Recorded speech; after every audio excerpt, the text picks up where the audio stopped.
Good morning. Welcome to RCSP, Florida.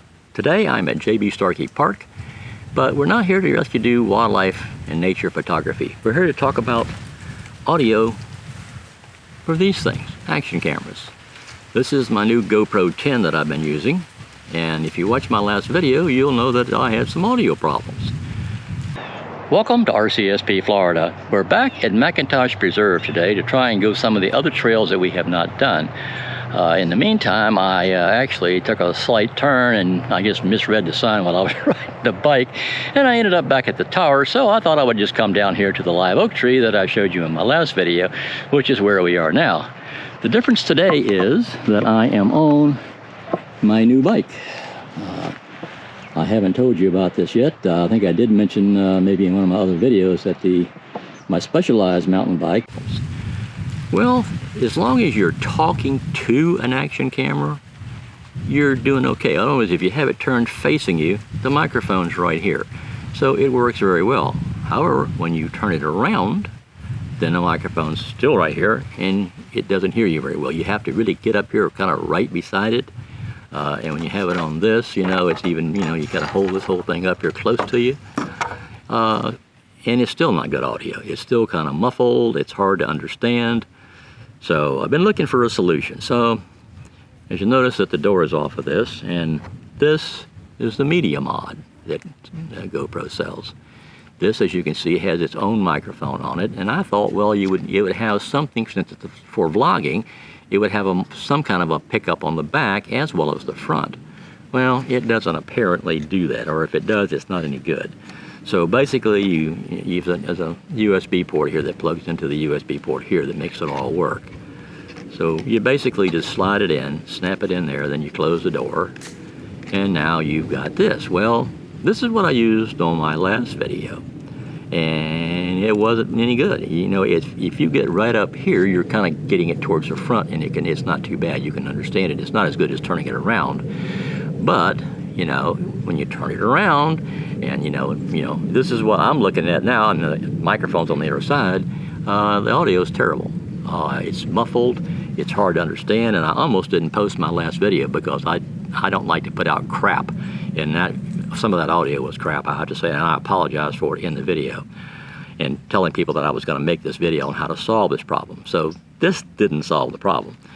Unfortunately, you need this, which is like over I think it's $79 or something like that, close, roughly 80 bucks, because it has basically a cold shoe here and a cold shoe on the side, so you can put a light and a microphone on it if you wanted to do that. Well, then it's got USB ports and things you don't have on the regular camera, and that's the actual microphone port. So the first thing I tried was, this is the little Deity V4, and it really is a good little microphone. I like it better than the GoPro. It's got a little more gain to it. So basically, you just kind of open this up, and you just kind of plug that in, and then you just slide this in the shoe, the cold shoe. And I always get my fingerprints all over everything, and so you basically have to kind of just don't do what I do, kind of use a lens cloth. But this also didn't really help that much. This, I thought from the reviews, that had a little more gain from the backside, as well as it's more of a look at the pattern. There's a little bit of pattern this way, but most of the pattern, of course, is a shotgun mic. It would be out forward. So this didn't really do all that much good. And the problem you've got with that, if you're riding a bike or something, it's doing this, and this gets in front of the lens. So I was about ready to have to figure out a way to get, hold this up, like a rubber band or something, just, some, kind of jury rig something on there that would actually work. So that kind of let that out, because, I could have done that, but it still didn't work very good in the back. So, unfortunately, I had to bite the bullet and went to the people that can solve problems. And this is not the only microphone you can use. Any wireless microphone you can get on the camera will work. I happen to like Rode, so I went with Rode. But basically, you just do the same thing. You just put this in the hot shoe, slide it in, and it's kind of tight fit. Then you just come over here, basically just plug this in, and then you can kind of route the wire however you want to route it. I kind of keep mine up there like that. I can still see the screen and everything. This will solve your problem. Now, of course, this is the receiver.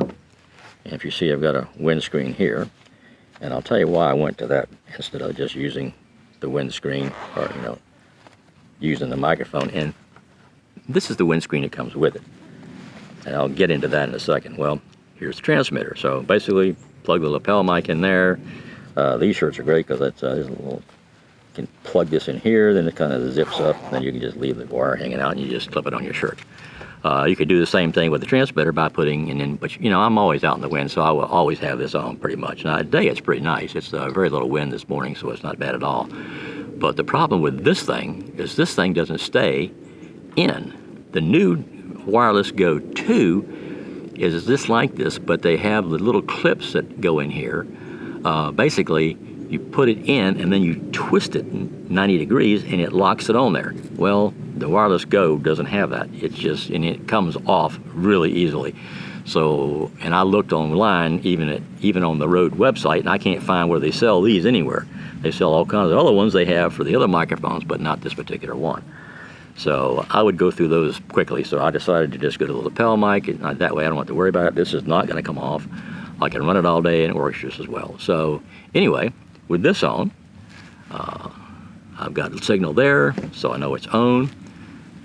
Let me just show you this. I will just kind of put this on the edge of the table here, turn it on, and then I will use the video from this coming up here when I get out far enough.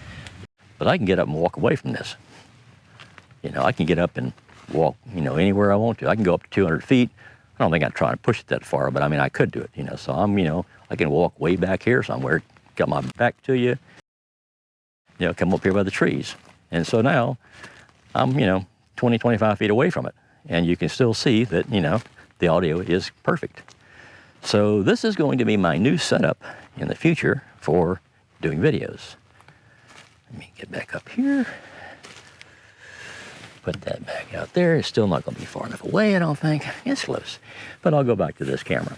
So anyway, that's how how I do it now. And I finally solved the problem of trying to get decent audio out of an action camera. The bad thing about that is you need the media mod, which I had said, like I said earlier, it was about 80 bucks. And then you need the wireless Go, or they have cheaper ones, but I like Rode, and I don't want to mess around, so I'd like to get something that's really good quality. Not to say that some of the other ones aren't good quality. I've just never tried them. I have used Rode for a long time. So anyway, if you buy the Rode, the wireless Go, just with single transmitter and receiver, it's 199 bucks. And if you go with the wireless Go 2, which gives you 2 transmitters, which I'm probably going to go to at some point. Not right now. I've been spending too much money here lately trying to get everything working the way I want it. But maybe after the first of the year I may go to 2, because what I can do is I can put one on the camera that I'm using, either with a long or the short lens, instead of this, if I'm going to be doing any video or I want to talk. That way I can, because this is the same thing if you put it on, if it's on the A7R3, which is what I'm using to record this with, and I'm using this microphone to record, and it's doing quite well from what I can tell listening to it on the headset. So anyway, that's what I did to solve the problem, to keep from having another video like I had in the last one. Like I said, I almost didn't put that video out because of the audio. Everything else was fine, but the audio was really hard to understand, and I apologize for that up front, and I did in the video. I might even pull it down at some point, but I wanted to kind of use that, and I will show you some clips of that during this video to show you kind of how bad that really is. It's awful. Anyway, thanks for watching, and I hope that the information I gave you can maybe help you solve the audio problems with your action camera, because they're pretty much about all the same. When it comes to audio, they have the same problem. If you enjoyed this video, please hit the like button. If you want to see more of my videos, please hit the subscribe button. I would really appreciate that. It helps me with YouTube. And if you want to be notified when I post a new video, hit the bell button. Thanks for watching, and have a great day.